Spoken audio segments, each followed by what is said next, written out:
Honestly, I started Filipino Friday because I struggle with my own cultural identity, and I think that my experience isn't that unique.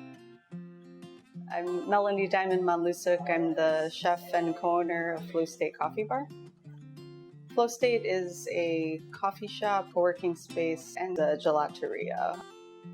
For Filipino Friday, usually I try to take something that I already know that I love and then just kind of trying to incorporate a Filipino flavor into it. It's a lot of mixing of European baking techniques plus whatever flavors that I love that kind of make up who I am.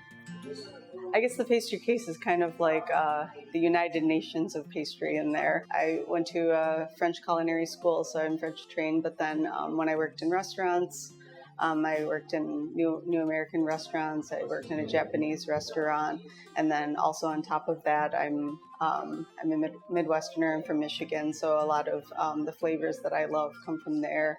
But then also on top of that, I'm Filipino, so I have all of those tropical flavors that go into the pastries that I make. Basically, every Thursday, there's a lot of personal anxiety behind it, and then Friday comes, and like if we only sell like a few of them, then I'm like, oh, I am a fraud.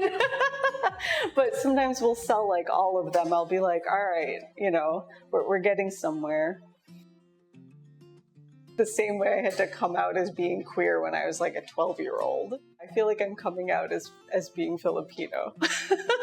Here I am, a 40-year-old woman, and I'm realizing, like through my culinary career, that I'm influenced a lot more from my Filipino culture than I allowed myself to admit to myself. So now I'm like, okay, maybe once a week I can let myself be Filipino and like figure out what does that mean to me.